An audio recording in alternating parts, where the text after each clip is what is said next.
Bueno, el país está,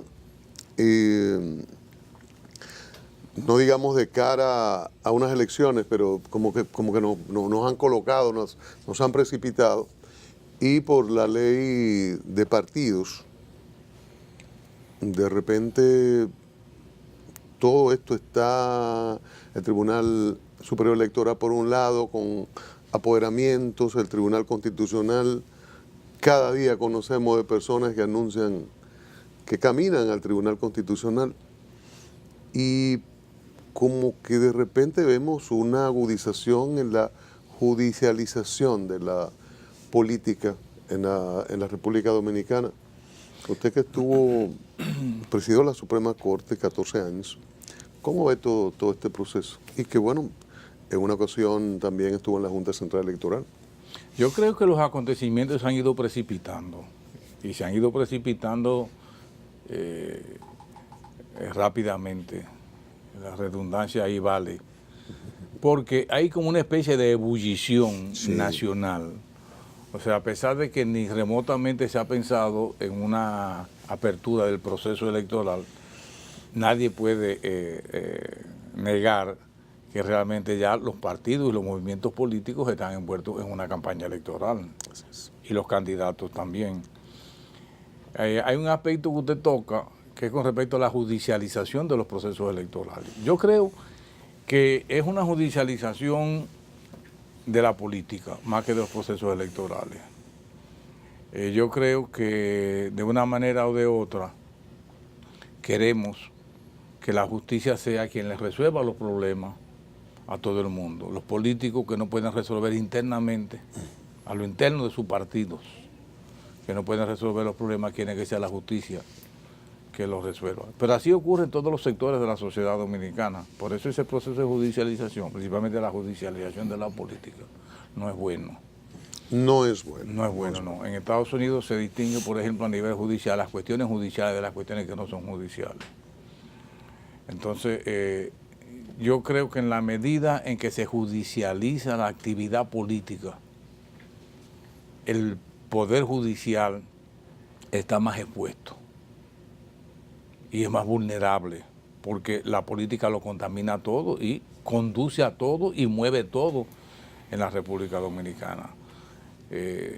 ¿Cuántos recursos, tanto al Tribunal Superior Electoral como ante el Tribunal Constitucional, se van a elevar a consecuencia de una sola y misma norma como es la recién ley de partidos políticos? Todo el mundo lo ha impugnado, porque todo el mundo quería una ley de partidos políticos y resulta que la ley de partidos políticos se ha quedado sin adeptos. O sea, esa ley que no tiene protector. Por eso que yo dije en una ocasión, bueno, pero ¿cuál es la ley de partidos políticos que se quiere? Sí. Cualquier ley de partidos políticos o la ley de partidos políticos que sea un consenso entre todas las agrupaciones políticas y todos los partidos políticos. Ahí tenemos los resultados. Creo que se precipitó, no por el tiempo, pero se hizo ya en el último tramo muy en la carrera la ley de partidos políticos y ahí tenemos las consecuencias. Con el riesgo que muchas voces autorizadas han declarado ya de antemano que es inconstitucional. En el caso, por ejemplo, del presidente de la Junta Central Electoral, el magistrado Julio César Castaño Guzmán, quien ha dicho que esa ley tiene aspectos inconstitucionales. Magistrado, y realmente es cuestionable de la forma en que se han hecho los cuestionamientos. Hay artículos que contravienen realmente la Constitución. ¿Se puede ir o no se puede ir a un proceso electoral con una ley de partidos que pudiera tener todos esos inconvenientes, todas esas fallas? Yo hubiera preferido ir sin ley al proceso electoral. Incluso yo dije que la Junta Central Electoral disponía de mecanismos legales para organizar un proceso electoral diáfano, transparente, sin mayores problemas, aún en ausencia de ley. Porque el poder reglamentario que tiene la Junta en materia de organización y de dirimir los conflictos derivados de los procesos electorales son suficientes. La ley, esta ley de partidos políticos probablemente lo que viene es a agregar un elemento que va a ser perjudicial para el propio proceso electoral.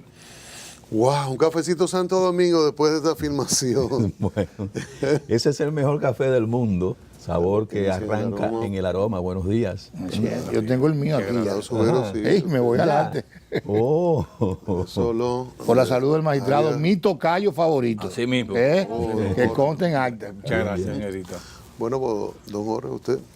El magistrado Subero ha estado siempre en la palestra pública, pero en los últimos meses, con su enfoque sobre la posibilidad de que el Tribunal Constitucional resolviera la situación, digamos, de discriminación del presidente Medina, de no poder ir a una repostulación, porque le está prohibido a él en esa función específica.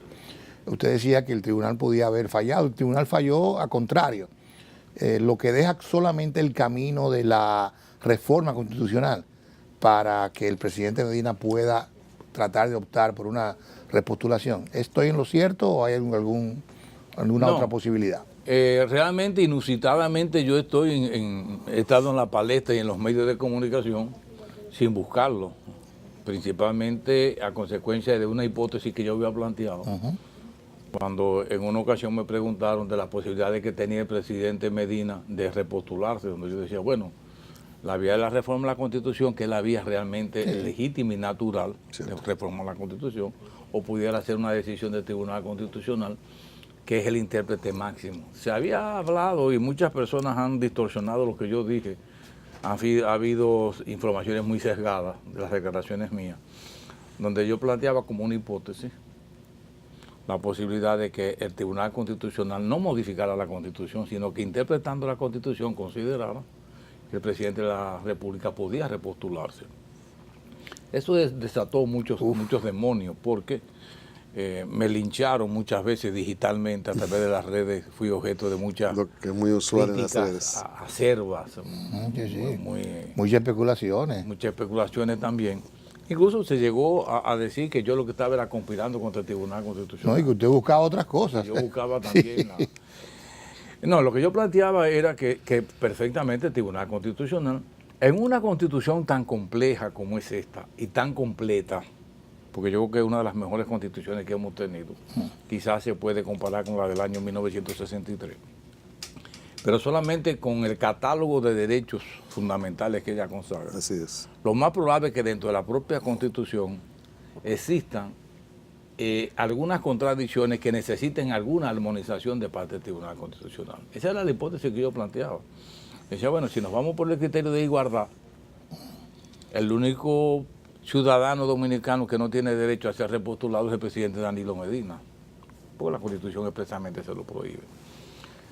Es cierto que la única vía aparente que queda ahora es la reforma constitucional después de la sentencia del Constitucional, que al ser vinculante para todos los poderes públicos, para todas las personas, parece ser que esa vía está cerrada. Sin embargo, yo he dicho que no, necesariamente no es así, porque es un precedente que puede ser modificado.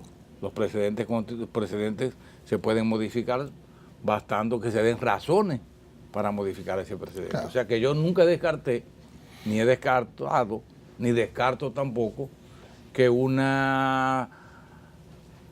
el Tribunal Constitucional, mediante otra decisión, pueda, reinterpretando la Constitución, decir todo lo contrario a lo que dijo recientemente. Haría falta un nuevo recurso para eso. Sí, obviamente. Obviamente. Ahora, a propósito con constitucional, estoy viendo, no sé qué se cierne sobre el constitucional o qué sospecha hay, pero muchos sectores expresando apoyo al Tribunal Constitucional. Hay ahora la inclusión o la salida de 4 miembros y el Consejo de la Magistratura convocó reunión para hacer la sustitución. Pero veo una serie de pronunciamientos. ¿Usted cree que podría haber alguna situación que afecte al tribunal? A mí me ha llamado la atención primero el activismo que ha tenido el presidente del Tribunal Constitucional llamando a que defiendan la Constitución y defiendan el Tribunal Constitucional. Y yo hasta ayer me preguntaba, bueno, pero ¿por qué? ¿Qué es lo que está pasando? Porque yo no creo que nadie en su sano juicio pretenda desmontar el Tribunal Constitucional, es lo que yo entiendo. Y lo dice una persona que se opuso desde el principio a la creación del Tribunal Constitucional. Por aquel choque de trenes. Opuesto posiblemente. Pero llama la atención de que ha habido un gran movimiento de apoyo ahora, incluso ayer, creo que fue ayer, el grupo, el empresariado dominicano en pleno, va a apoyar al Tribunal Constitucional, cosa que no ocurrió en la Suprema Corte de Justicia que yo presidía, que todo el mundo sabía una semana antes que yo me iba y que iban a desmantelar la Suprema Corte de Justicia, y el sector empresarial, ni la sociedad civil, ni los sindicatos, ni nadie de la sociedad dominicana fue a respaldar a esa Suprema Corte de Justicia que había mantenido 14 años de independencia judicial y con transparencia. Sin embargo, nadie lo cambió. ¿Qué está pasando? Yo no sé, pero alguien se ha olido algo con respecto a constitucional, pero yo creo que sería un despropósito. No sería un tremendismo tratar de... Es un despropósito. Ahora, que vayan a sustituir 4, tampoco, porque la propia Constitución lo establece. Ahora, lo que yo creo, y es siendo coherente con mi posición desde el principio, que hay que modificar la competencia del Tribunal Constitucional para que el Tribunal Constitucional no revise las decisiones de la Suprema Corte de Justicia. Esa fue la posición original mía. Cuando yo me opuse a la creación del Tribunal Constitucional, yo decía que no concebía que otro tribunal pudiera revisar las decisiones con autoridad de cosa irrevocablemente juzgada de la Suprema Corte de Justicia, porque entonces la Suprema iba a dejar de ser la Suprema Corte de Justicia y se iba a convertir en un tribunal superior. En la práctica ha ocurrido eso. Y en la práctica la gente lo ve, bueno, voy al Constitucional, aunque no hay violación de derechos y hay fundamentales. choques de trenes que la gente lo está negando, porque ustedes no han oído absolutamente a ningún medio de comunicación ni a ningún ciudadano defendiendo la gestión de la Suprema Corte de Justicia que yo presidí durante 14 años, que la reforma judicial estaba fuera de la agenda de los partidos políticos, de los empresarios, de la sociedad civil. No se tocó ese tema. Magistrado, pero llevan cualquier caso lo pueden llevar al Tribunal Constitucional, entendiéndose que se están violando, digamos, derechos fundamentales. Sí, pero yo creo que lo que ha sido decidido por la Suprema Corte de Justicia no debe ser tocado. Es más, cuando yo utilicé de que el 277 de la Constitución era un ripio, algunos con muy mala fe lo asociaron al cuerpo humano masculino. Por Dios. Sí. Y yo decía, no, es que el 277 fue lo último que se le ocurrió a los asambleístas en el año 2010. Tanto es así que es la última disposición antes de las disposiciones transitorias, que se hizo única y exclusivamente por insistencia mía, por eso se puso un periodo. O sea, de las decisiones con autoridad de cosa irrevocablemente juzgadas, con anterioridad a la proclamación de la Constitución del año 2010, no se puede tocar. No pueden ser revisadas, que es lo de que ahí dice en adelante. Porque no se quiere decir, pero el propósito de que se revisaran las decisiones de la Suprema Corte de Justicia era para revisar casos judiciales, principalmente con la crisis bancaria. Eso nadie lo quiere decir, porque esto es una sociedad de cómplices, ahí hay redes de complicidades y nadie quiere tocar ese tema, pero el único propósito que tenía esa disposición era que se revisaran los encarcelamientos y las decisiones que los tribunales habían tomado en la crisis bancaria. En algún momento se habló de Somlan también. No, porque el Somlan no tenía que ver, porque Somlan podía, pues, todavía puede el presidente del Senado presentar un recurso de inconstitucionalidad, porque lo que se dijo en la sentencia de Somlan era que no tenía calidad el accionante. Y se dijo que quien tenía calidad era el presidente del Senado. El presidente del Senado puede perfectamente ahora elevar un recurso de inconstitucionalidad contra el caso de Somlan, porque fue una inadmisibilidad. Sí. La inadmisibilidad que fue el caso de Fredermiro Ferreira, con el caso de la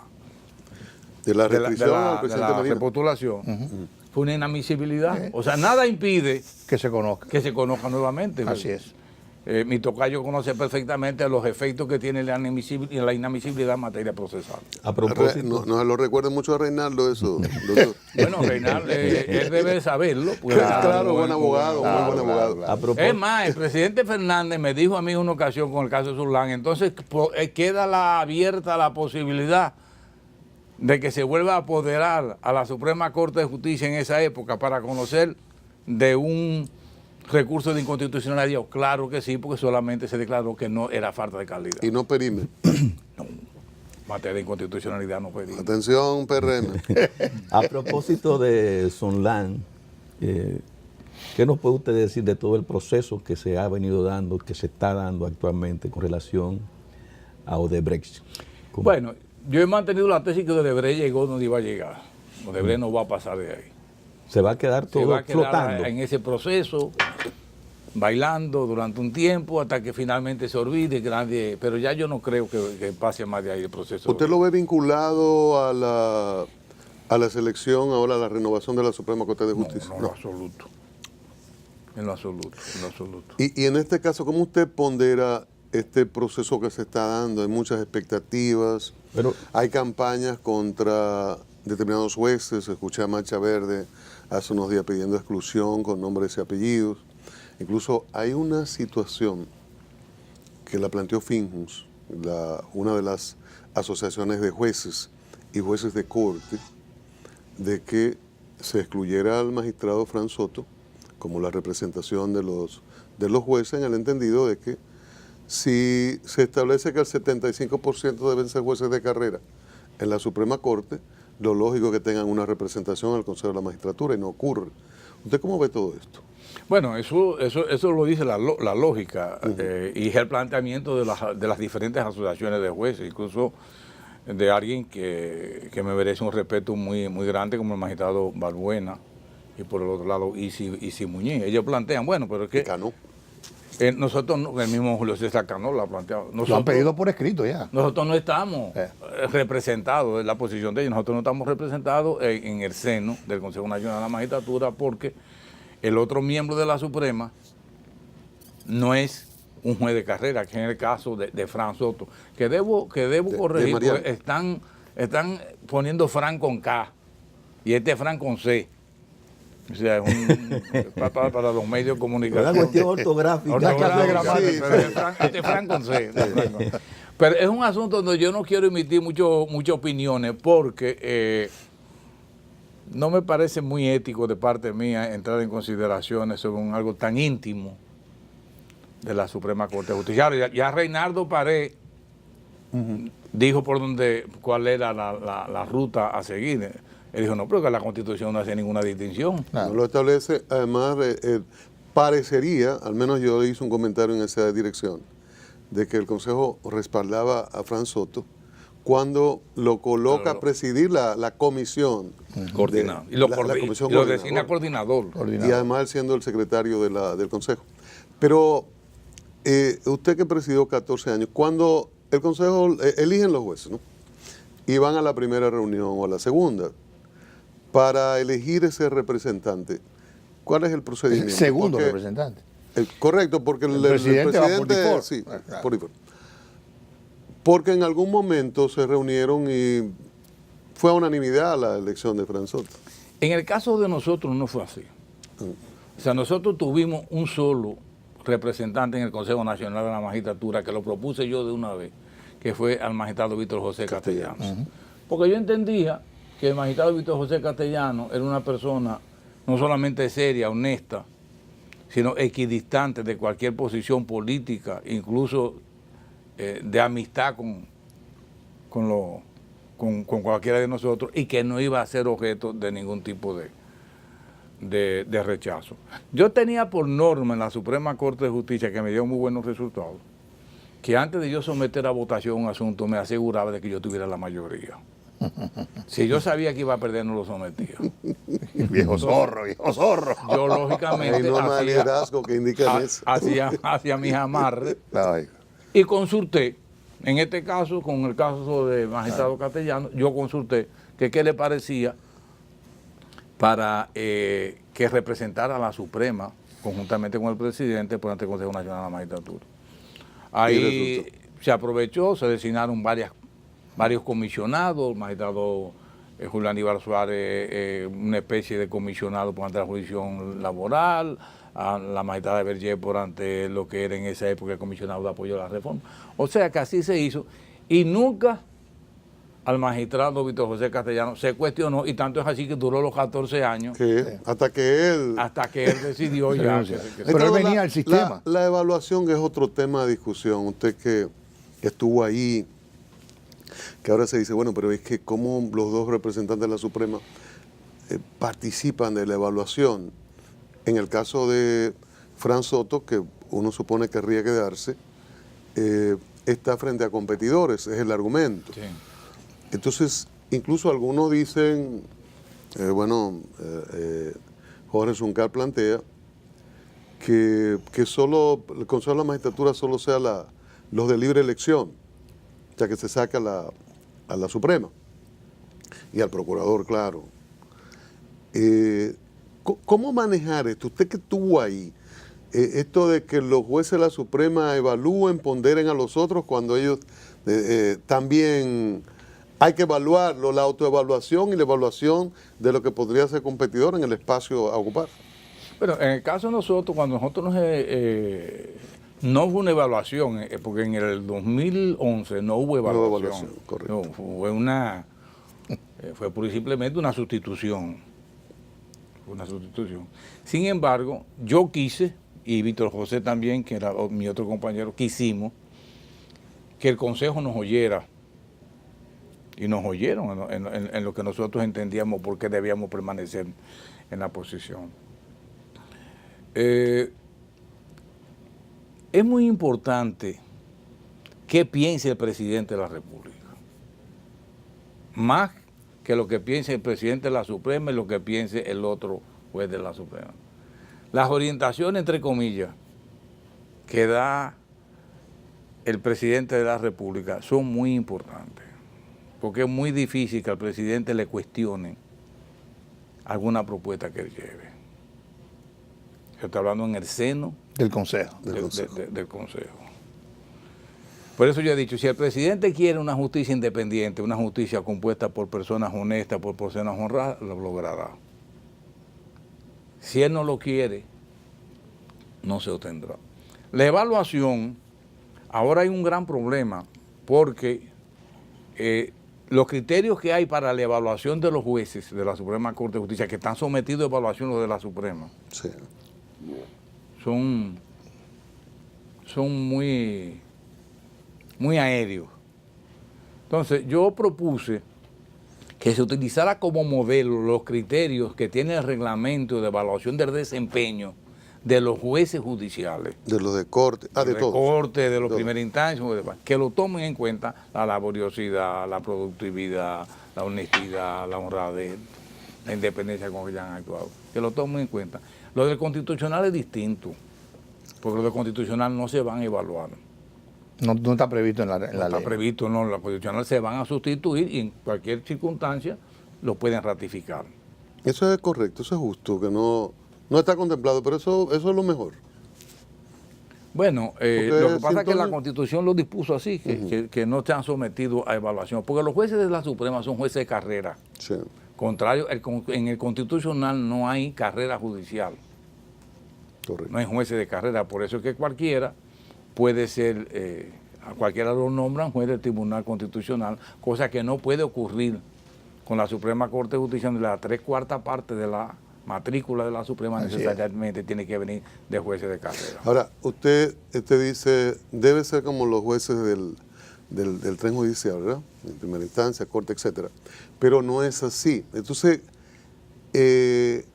esos criterios que usted dice que son muy vagos, ¿cómo el Consejo de la Magistratura se sienta a poder tener los parámetros de para una correcta selección? Siempre parece que va a estar presente lo que quiera el que tenga la mayoría o el poder político, en definitiva. Porque es que es difícil como hacer esa evaluación estricta.